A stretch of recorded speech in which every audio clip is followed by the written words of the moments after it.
All right, thank y'all for coming. So, okay, that's a little aggressive. So, I'm an occupational therapist and owner of a farm. So, my topic is going to be the benefits of nature, not only specific to kids and families on the spectrum, but it's really relevant to any child at any developmental stage.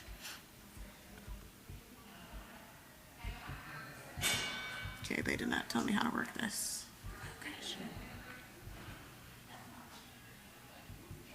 Okay. All right.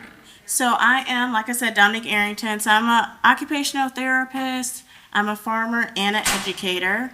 So I developed AAA therapeutic solutions in honor of my kids. All their names start with A. And I also wanted to have a more intentional outreach on my clients. I was working in an in-clinic space, and it got not only daunting for myself, but I didn't see the carryover that I wanted to see in my clients. So we actually sold our house in the University area. We bought a property in West Charlotte, and we transformed that into a therapeutic farm. So in this setting, I see kids daily versus what insurance dictates. So we run from 9 to 1 every day. Clients receive evaluation at the beginning, middle, and end, regardless of if they have a diagnosis or not. We try to be a resource to families, so we do provide that advocacy part. So when they transition to K through 12, they can advocate for themselves. So we don't want to be a one-stop shop. We want to be there lifelong for these families and these little ones. I'm also a military veteran. I have a specialty in stroke rehabilitation, myofascial release, and I've been doing OT for over 10 years. All right, so I'm going to give you guys these index cards, and you guys can let me know if you need a pen.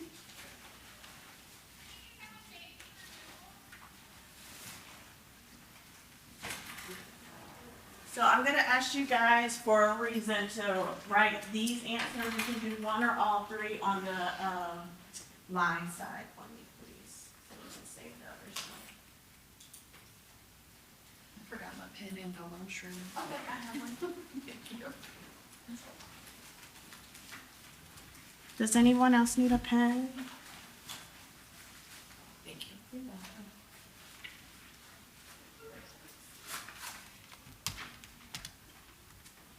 And like I said, you can answer one or all three, and you won't be judged. These are just for personal reference.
And I'm just asking you guys if you can answer one or all. So whatever you go.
For anybody that's done, does anybody want to share?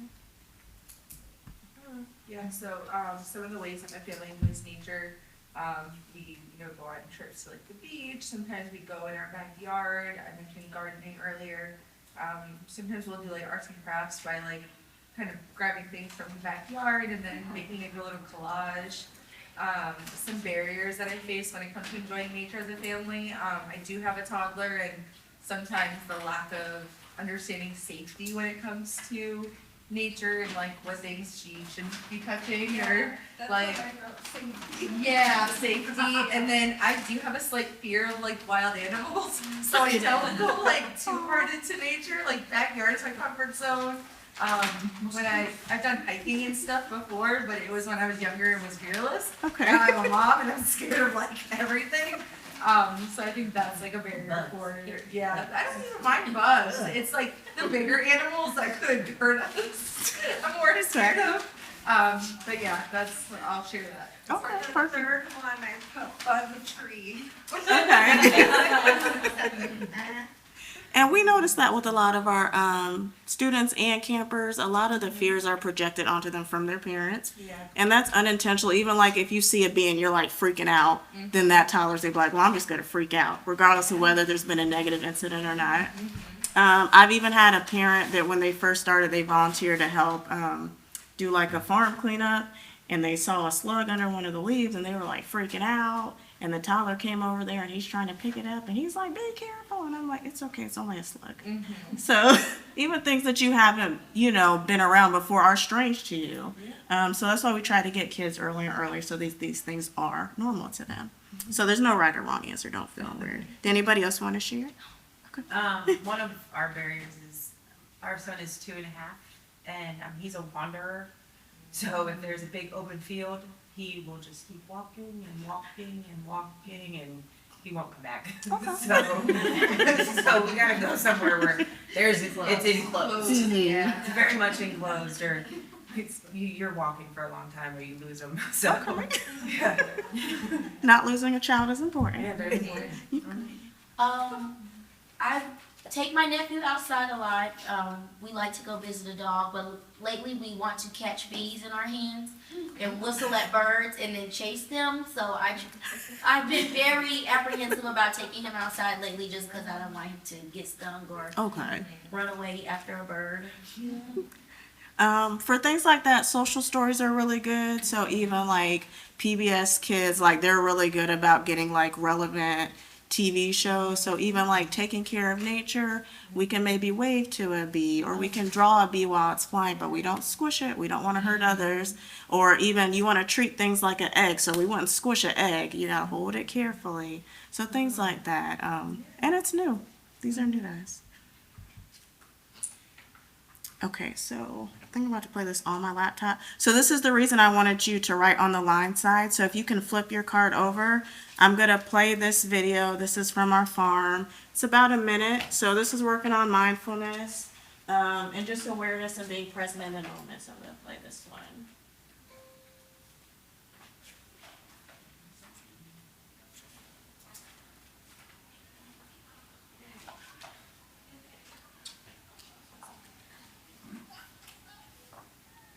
Do you know how to connect this to the, is that Bluetooth? No? You don't know? Let's see. I'm trying to see if I can make this louder.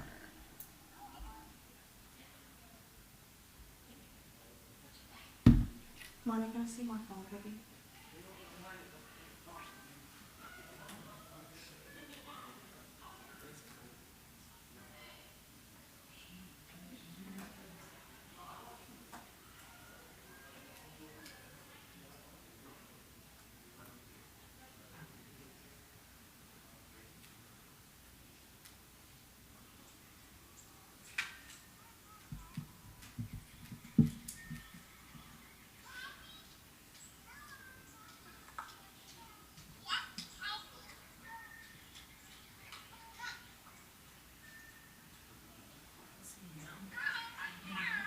Can you guys hear me?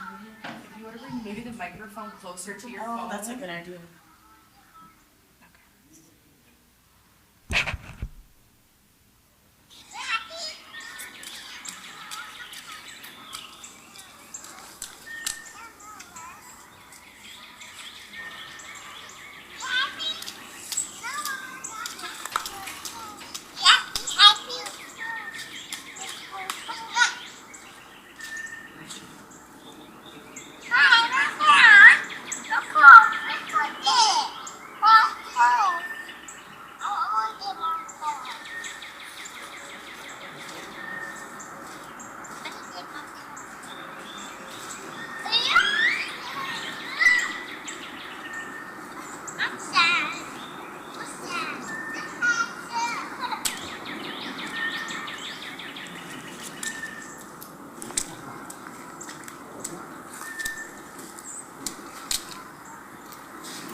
So for something like this, we use it just to kind of be present. I have like a video, so it's supposed to relax you a little bit more, but it's working. But even like just laying on the ground and being grounded, staring at the sky, you don't even have to have like a full purpose of why you're doing it. Just something you guys can even do in the backyard. So it can be an enclosed area, or you can even put on like meditation music while you're outside. So if you're by a street and it's not too relaxing, you can still put on like meditation music. And your drawing doesn't have to be, like, it's subjective to you. So some people just close their eyes and just free doodle. Some people like to do like the mandala drawings, or you can draw like a realistic picture. So it's really up to you, or the child. Like doodling is fine. Even when we do art on site, I try to let it be child-led. Like, we know how to do art. I don't need to send artwork from me to the parent. Like, I want it to be from the child, and even if it's not great, you don't have to take it home. So you want to do things that are purposeful and intentional and just kind of being present. We are on our electronics a lot, so a big thing is just being present. It doesn't have to serve a purpose. It can just be that time together. And this was just 1 minute, so you feel how long that 1 minute felt. So this doesn't even have to be like a long, drawn-out thing. Does anybody here, does their child or family member receive occupational therapy? You're familiar with it? Okay. Does anybody want to describe it? At school, but I'm looking for private, just, for extra support, but you're waitlisted. We were going to a practice and the OT left, the therapist left, and they didn't have more availability. So for me, occupational therapy has been inconsistent for my child because of, I guess, the Availability of therapists. Okay. Does anybody else have like a description of what they want or feel that the occupational therapist does for their child? I feel like occupational therapy helps with, besides fine gross motor skills, also with the sensory issues that our kids have. In the case of my daughter, it has been helping with the tolerance for her to the water or to different textures, even the clothes that she wears, and environmental, different sounds. It's just so deep and complex. I feel with occupational therapy, it just goes to so different aspects of our kids. That's a perfect example. So sometimes OT gets lumped into speech or PT, but it's a separate thing. That's why it's named a separate thing. So occupational therapy addresses cognition, physical skills, social emotional skills, in addition to ADL skills. So things like toileting, adhering to like a daily schedule, school tasks. So we want to really work on the functional well-being of the child or the adult as a whole. So we take a really holistic approach. So it can incorporate physical therapy traits like running and walking and speech. So verbal communication, expressing yourself, things like that. But we focus on the whole child, the whole adult. So we want to work on not only this milestone, but development across the lifespan, and making sure that your mental and physical wellness is taken care of. So that's why we also incorporate the family into our treatments. So I'm an OT, but my niche is nature-based, and I take that approach because I've seen the just kind of gradual improvement it makes in a child without them feeling like they're working. So in an in-clinic setting, it's kind of like you're looking at each other and it's like you're taking the SAT. So sometimes they feel pressure and they're not as relaxed. But if I'm working in the same skill outside, it's easier. So for instance, if we're working on coordination, so running or jumping, we can run on a log, we can run down the hill in the woods, we can chase the chickens. Those things are easy versus me just timing a child on running 20 feet, things like that. So nature-based is great because it's also working on the mental, physical, and emotional well-being. It can take place in a variety of settings. So we're on a farm, but you can engage through farms, gardens, forests, green spaces. So I don't know if anybody's familiar with forest bathing. That's one that's more relevant to adults. So it's like going out in nature, being mindfulness, grounding, things of that nature. And you can do it through activities like gardening, animal care, mindfulness, and outdoor play. And we incorporate all those things. So we have about 20 garden beds that the kids manage along with our family. So we're not a high produce farm. We work on it as an educational basis. So color identification through maybe like a tomato or blueberries, leaves, native plants versus invasive plants. Even the seed cycle is easy when you're planting it and watching it. When everything dies, then we know it's fall, everything's dying. So then they get a realistic approach of the seasons versus a worksheet. And even those things are better for kids to carry over across the lifespan, because if they're seeing it, then they're realizing these things without us having to teach it to them.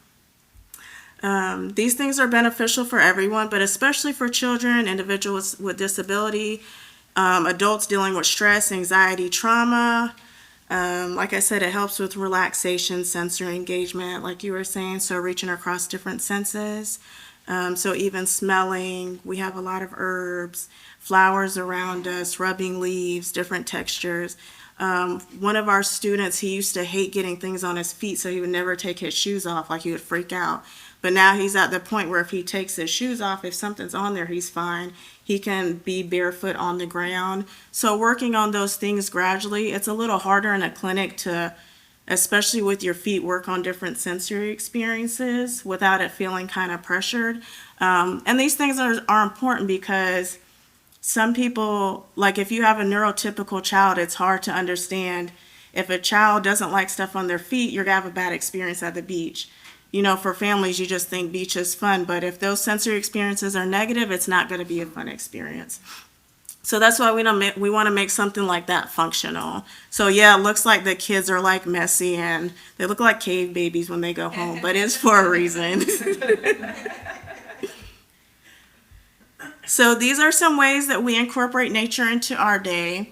And I'm going to have you guys kind of like break up into tables.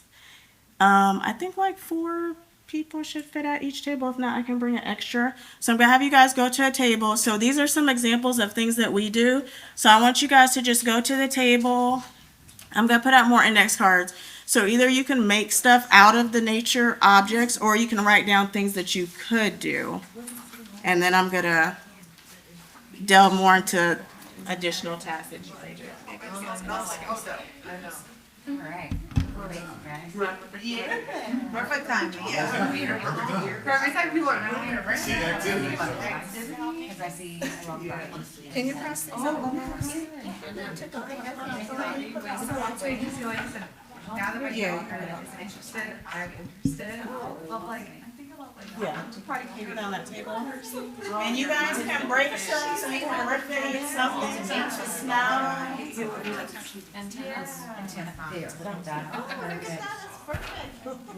You guys can doodle on the nature objects or whatever you think. there we go. Oh, yeah, no, my, she probably put these in her hair, so. This is your computer? This is what our Chromebooks look at. Look at.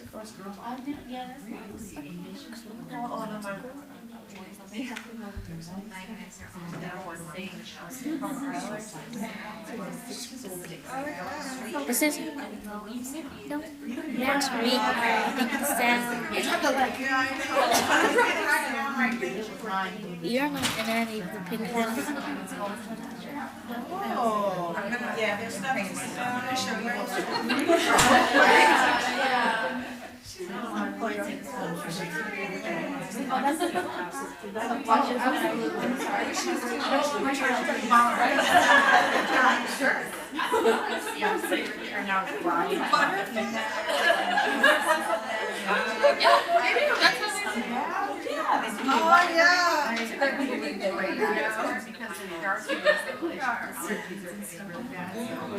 I don't get out. Yeah, 4. This one does. Oh, they also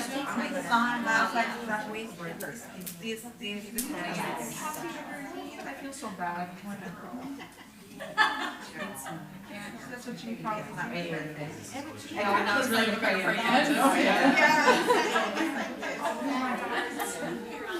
you. Too much at nighttime. We had baby crane mattresses on our deck one time and it was terrifying. There was like 5 million of them. Crane mattresses. We were sitting on our deck and I was like, what is that? And then you look around and you're like, there's a million of them. And they're like the size of your fingernail. Right. So, yeah, they're little. They go away quickly, but yeah, it was like, why are these here? And then how are they going to nest? Or are we gonna have 5 million huge?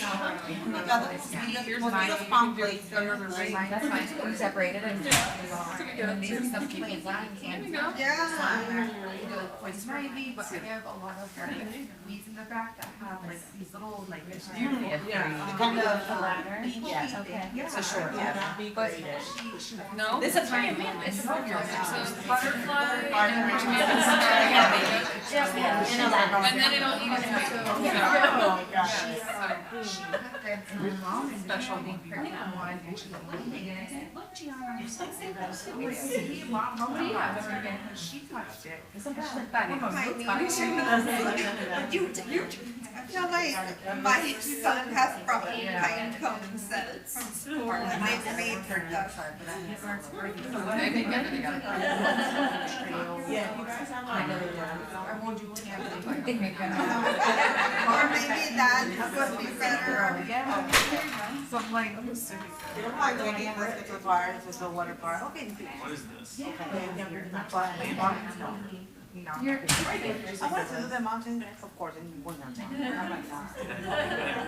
I'm like, yeah, no answer.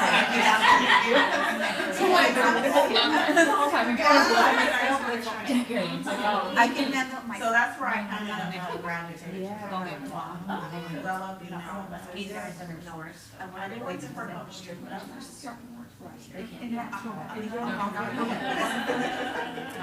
the first time, it was interesting. No, not for myself, any, but okay, no, I have to be. That's all we do. Like, We're mindful. Which are real bad. Relaxing, it's not Yeah, yes, 100%, I was trying to do that too. I do that on the beach. Trying, I need to do like breathe. Yeah, Where did you do that? Yeah. I think she got the experience in like her house. I make her like little like headbands or like the ring. Yeah. Like, Fan. Make her little like flowers. We're proud of ourselves.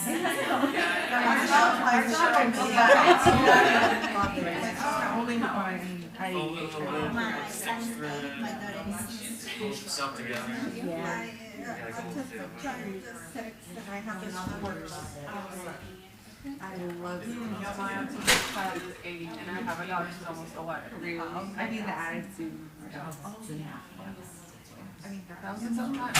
3, 2.5.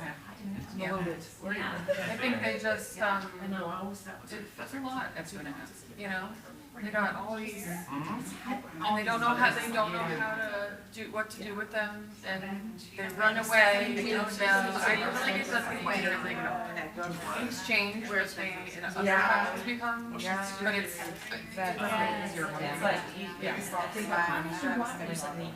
Just some of it is, some of it is, that is hard. It's hard to know the difference sometimes.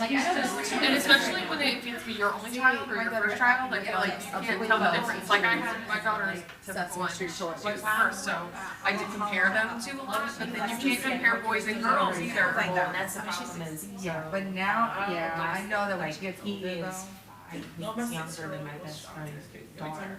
And we haven't, like, and she is, like, and she's like, oh, she's like so smart too. Girls are. And it's ridiculous too, and so I've been comparing them since they didn't really want to, just because, you know, we're pregnant at the same time, like, so, I'm like, I have, she's so sweet, she's not doing all. Too, and I'm like. Okay. I'm gonna have you guys kind of rotate tables and just kind of see what everybody made.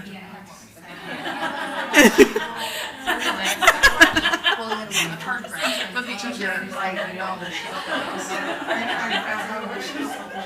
Or you like something simple. She has to have a simple. Yeah. So she really like this like that. Just an appointment, we were on wait list for like 2 years and what doctors do you use? But you don't, like, who diagnosed? We actually didn't go to another doctor because we didn't like the experience we had after her. Because we changed. Mine is in the high school.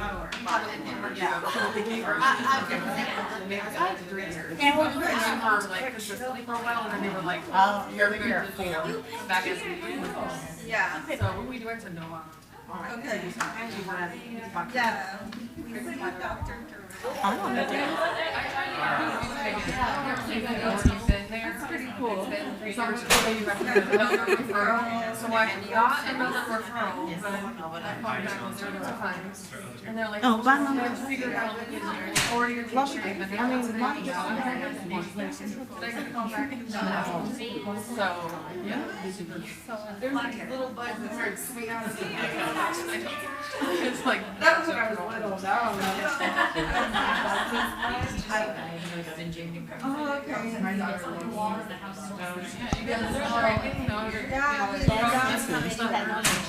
Okay, does anybody want to share like maybe something that they noticed, or did it feel relaxing, or like, what's this lady talking about? It was very relaxing. It's been like all fire and something like this. Yes. Our son's 2.5.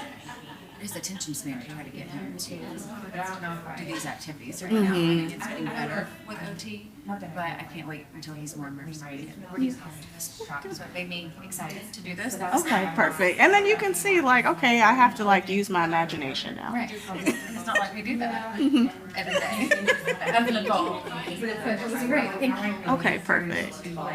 Did anybody make anything special that they want to share? I think the hybrid bug turned out pretty good over here, if anybody wants to see it. Started off like butterflies, but it looks like you're writing in it too, so. Yeah, I can. Does she go on my table? I told you I was there. And we had a ladder, but I broke it. Okay, and you got cookies. And this is the pineapple. Oh, but you made it. No, very cool. What'd you guys make? I made a fan over there, and like it kind of turned into also could have been a peacock if it wanted to. Or something. I mean, depending on how you look at it, it could be anything. She's like, if you say so. Yeah. A pet rock. I love that. That was so cool. I made a stick. Yeah. It's clearly a wand. So she can make her own pet rock. It's clearly a wand. Or a wand. Yeah. That'd be a lizard. So much creativity. All right, I'm gonna keep going. I don't know what time they cut me off. Maybe at 2? Is that what I'm done? All right. So that was just like a little mini breakdown. You see how easy that was. So you can even do a theme. So that would be like a nature provocation. So like if you're doing a bird feeder, which someone wanted to do, you could put pine cones on a tray and just all the ingredients, and then they can make it how they want to. So it can have a theme, or it can just be free play. So you don't want to think like, I know sensory boxes are a big thing, but they're like $25 a box. And even Instagram, like, don't have a skewed vision of what, free play should be for your little one. It's easily free stuff, like cardboard boxes and nature stuff. So try to make it as simple as possible, and kids can make a lot out of nothing. So some easy steps to go through are to start small and familiar. So doing like short outings, it doesn't have to be a long time. I know as adults, we don't like being outside when it's too hot or too cold, even though kids can tolerate like a variety of temperatures. So start small. You don't want it to be daunting for you or the child. You can even make a visual schedule. So letting the child know if we're going to the park, then we're going to go maybe to the woods for 5 minutes to do some activity, and then we're going back to the car. Visual schedules are really good for any type of activity, really, especially if it's something out of the ordinary. Sensory support, so depending on your little one, if they don't like a lot of noises. And this is good for like for instance, for forest bathing, if you're at a park or a greenway where it's not a lot of people, your child probably won't get overwhelmed because they're not hearing a lot of foot traffic or people yelling. So the playground might not be a fun place for them, but maybe a quiet greenway might be a better alternative. Even some neighborhood greenways where the entrance is in a neighborhood, I know sometimes those are less busy, so that might be a little bit better as well. And then using preferred activities. So if a child, for instance, isn't into bugs, like making a bug wouldn't be fun to them. But if they're into bugs, like you can make it as complex as you want to. You can create a bug. You can get, I should have brought it in here. There's like bug guides that you can have that have just large pictures. You can do like native bugs. Can we go find a bug? Lifting up rocks and logs. Where do the bugs live? So you can go like on a nature hunt. So you want to guide it towards what they're already interested in. Just like adults, like we don't get a degree in something completely unrelated. I mean, usually.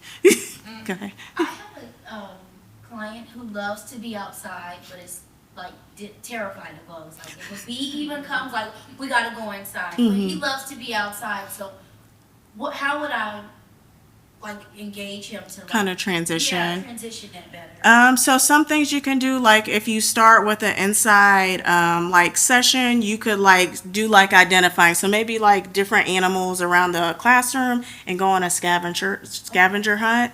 See what they gravitate towards and maybe like learn more about that thing. So then when you're going into nature, at least it's not like, oh crap, we're just out here and then like stuff starts coming to them. Because then you're like, no, we're gonna go look for the, like every snake isn't venomous.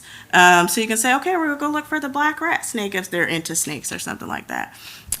So you want to gravitate towards something that they prefer to do, even if you just want to bring, if you do the indoor activity and then maybe you want to do the chalk. Then if they get scared of a bug, you just come back inside, you work on that again, and you start over. So you can do small incremental steps, just like with laundry. I mean, who washes 2 loads and immediately folds it? You gotta, you gotta build up to it. I mean,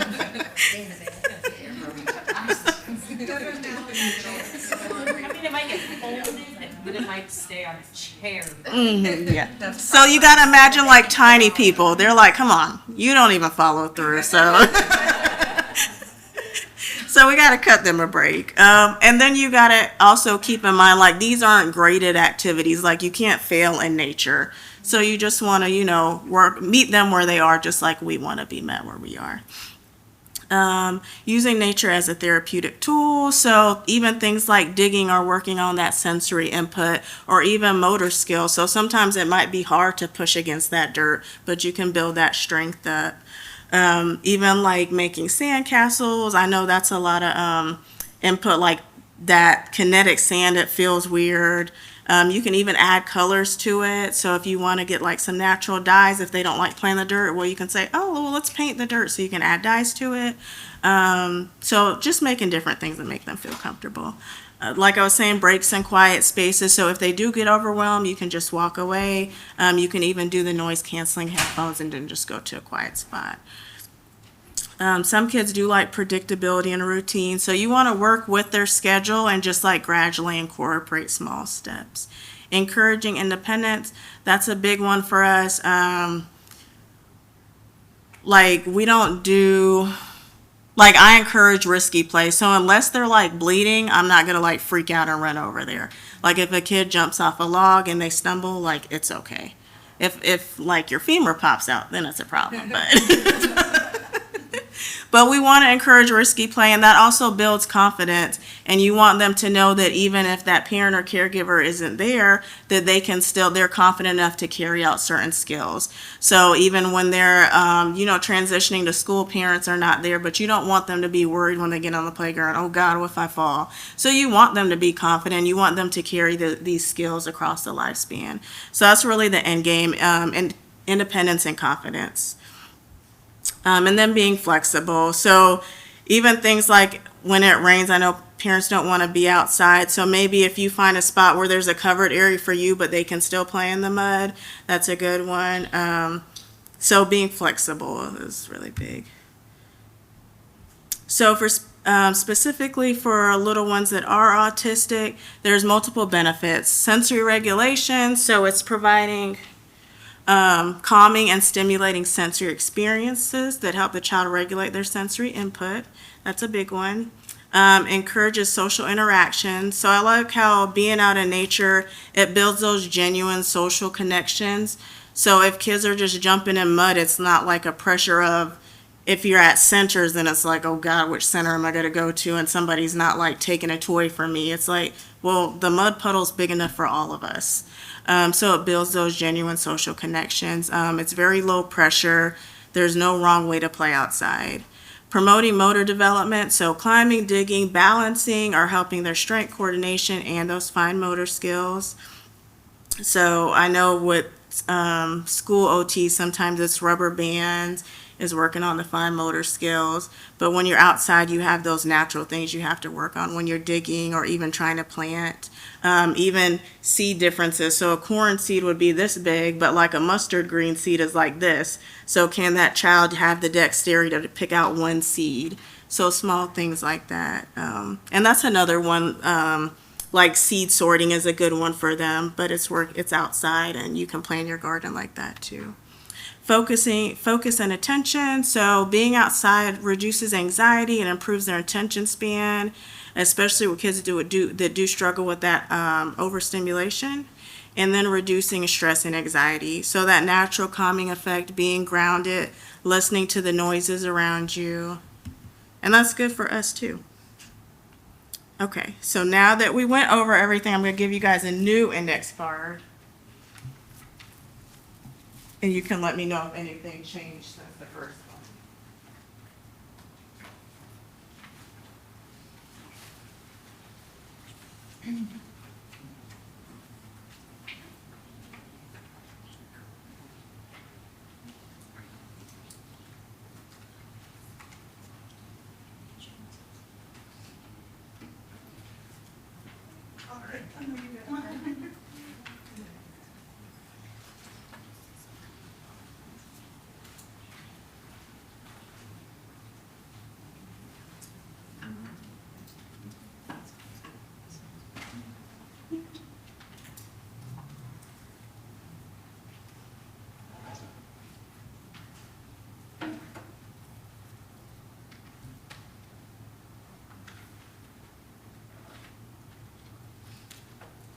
So, question for you. So, my son likes picking things up and like sticks and pine cones and everything. Oh. Nice. When we go to the park and whatever. How do you feel about them putting things in their mouth? Like rocks? Like, is that something? I mean, it's kind of gross, but some things you can do to maybe deter them for that is providing them with that neck chewy already so that they can do the chewy versus having it, because they're going to see, if they like oral stimulation, they're going to be seeking it regardless of what they're doing. So if you provide them with something else to do instead, then that's a good one. That's one. Does your son do the neck chewy? He had one at one point, but then, we had to, I guess, take it off or, because his teacher said that he was using it too much, Okay. or it was kind of distracting him from. He was just chewing on it all day. And even with the chewies, like just like with the fidget toy, sometimes you have to dictate like a good time for it. So if he's not seeking that oral stimulation, like when he's in class, then he doesn't need it. But like if they transition to recess and then he's like, so then just during recess you need it. You know what I mean? So even for the teacher, like you can tell her, it doesn't have to be the all the time thing, just when he needs it. And I think sometimes it's hard for teachers when they have like 20 kids that don't need something, when that one kid, then it's like, bah, when it's really not that serious, but. Does anybody, oh, go ahead, sorry. So my kiddo, he loves like deep pressure, like squeezes. Mm-hmm. How could you nature provide that? Like how, I mean. Like if you're out there with them? Yeah. Like, when does he need it? All the time, or when he's getting overstimulated? Like when he's getting overstimulated. Like, I guess in like a classroom setting, like he'll like push his entire body like into you, or like he'll crash into you, or he'll say like I want a hug, but like Oh, yeah. okay. And so so he has like a weighted blanket, Mhm. and so we have a lot of tools or different ways to use in the classroom, but like what would be an intrusion? I mean, like for our kids that need a lot of sensory input, they don't really need it outside that much. Even if they get frustrated, like I'll lay like one of our students, just if he gets frustrated because we're telling him like, no, you can't eat chips right now, you gotta eat your lunch first. So I just lay him flat on the ground, and that calms him down. Like he'll just stare at the sky. So sometimes they need a distraction versus the input itself. So I think it'd be like situation relevant, but you can always email me too and let me know like if there's a specific situation you're thinking about. Does anybody want to share?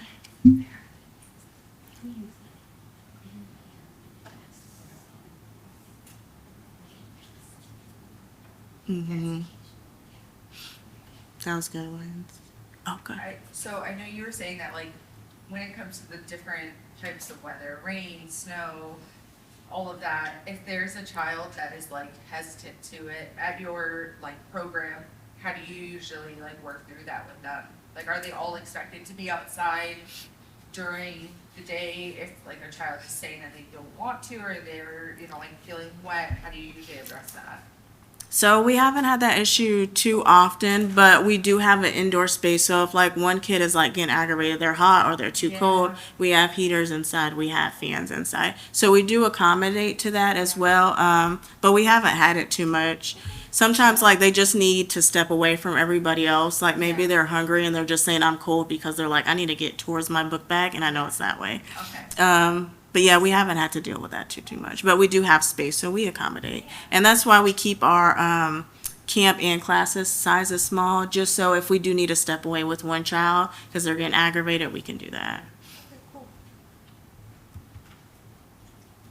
So we do have a resource page on our school website, and our social work intern is creating a blog for us. So there's resources on there. There's like hyperlinks. So like, what is OT? What's nature-based therapy? What are the benefits of being outside? And then we'll upload community resources as well. So like we're working with CDSA. We did a blog post with Stephanie. So reaching out to community resources and seeing like, are you guys actually providing these services? How easy is it for families to access these services? And then we're also open to families reaching out. If you see a need in the community that isn't being filled, we can research that for you as well. Some books that I like to use, Naturally Inclusive. This is an adult book, so it's trying to teach like nature strategies for all ability. It's a really easy read. It has a lot of evidence-based research, so I like utilizing that one. And then, why did I not bring this? This is on my table, but Yuval Zomer, he's a English author, but he has really cute books like, it's like specific to different themes. So like there's a bug one, a bird one. So if your kids like are really into like a certain type of animal, they're really cute because they have like whimsical doodles, but then they have facts. So like if they want to just look at the doodles, that's fine. But if they want to learn about like how do bees pollinate, why do they pollinate, what do their wings do, it has those on there too. So I really like that one. And this is all of my contact info. So the school is on here, the farm is on here. This is my direct email. So if you have like, when you leave, you're like, oh shoot, I forgot to ask her this. You can always email me. Yeah. Does anybody have any specific questions? We do summer camps. They run from May to August. And if you guys could put your index cards on this table for me, just so I can kind of like pre-post survey type of thing. Unless you're like attached to your doodle, then I will not rip it from your hands. Well, thank y'all for coming.